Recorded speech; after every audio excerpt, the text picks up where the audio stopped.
Okay, so you mentioned about impact now, and you talked about the fact that this will impact on neighboring states where the road will cut across. But there have been complaints about the road project going through some areas in parts of Lagos, and the rights of way and all of that, and some people have to lose their property, lose their landed properties and all of that, lose their houses, lose their investment because of that. Perhaps this is why ex-President Olusegun Obasanjo is criticizing this project, looking at the fact that billions of naira will be spent, or is being spent, or even trillions of naira is being spent on this project, and he thinks that it could go into other activities, other things that will better the lives of individuals. Of course, many people have also mentioned this and criticized this project, saying that inner roads should have been done. The money could have gone to other major roads in Nigeria, and which will better benefit the lives of Nigerians as well. Can you react to that?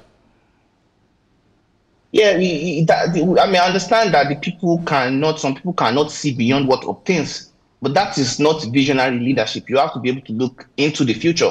I remember very well when there was the old brouhaha about Landmark and their properties and a lot of other properties, people who have built along that corridor. I can understand their pain, and I believe they are all being fairly compensated, because that is really not what they are complaining about. They just don't want to lose their properties, and you can sympathize with that.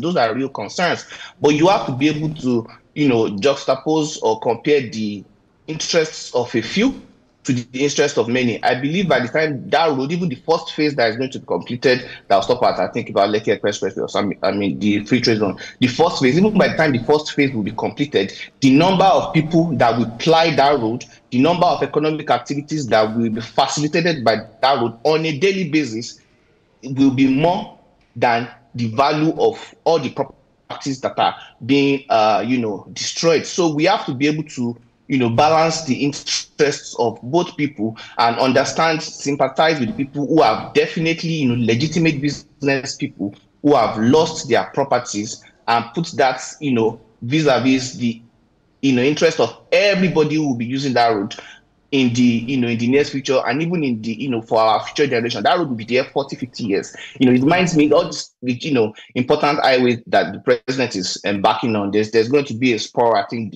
off of that road too, that will go, I think, to the northeast, and know that the Minister of Works has been talking about. And funny enough, he was in Ondo State to talk about that road, which is my state, when when it was questioned about this interview.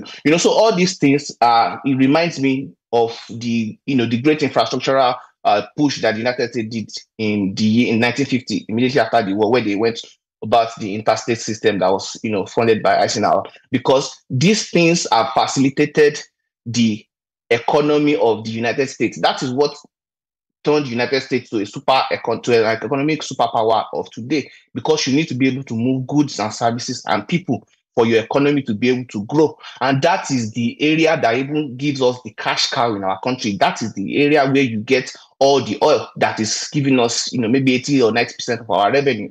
So when you talk about these roads, definitely the president has not abandoned previous projects in favor of this one. All of them are being, intelligently funded. And so when you talk about the people, we can sympathize with that, and we cannot, fault the cries of the people who are about to lose their investment. They've invested emotion, money, time. We can sympathize with that. We can compensate them, adequately for that. But we cannot, because of the interest of those few people, jeopardize the future of our children. Like I said, I believe in the next 10 years, this road will even not be enough. We need to start building parallel roads, because I am envisaging economic boom. So these are the things that is not obtaining right now, but you need visionary leadership to be able to look into the future and see those things and then plan for it. Be ahead there, so that by the time the children that are not yet born are getting older, they are taking that road.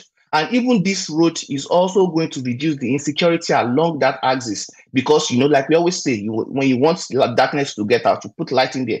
People are going to start developing real estate and properties along that axis. And so it will even bring about a dwindling in the bunkery and all the illegal activities that is going on there, because people are now there. You can't escape, you can't hide. It's no longer a wilderness. So these are the things that are not occurring right now that the critics of this road need to be able to envisage. And we need to keep talking about it and enlightening the people so that they can get on the right side of the project, as opposed to criticizing it. Like I said, I am not in any way, shape, or form disputing the pains of the people who are losing their properties right now. But that is only in Lagos State, and Lagos is probably going to be about just 10% of the what's it called, of that whole project. So I mean, I understand Lagos makes so much of the money and all of that, but when you look at the whole project, it pales in comparison. So we cannot, because of this pains, say it's a bad project at all. And the other projects are being completed. They completed the Lagos-Ibadan Expressway. You know, they are still completing a lot of roads. So Mr. Marindo, the criticism of this project is something that I'm particularly against, especially because Dr. Marindo, looking at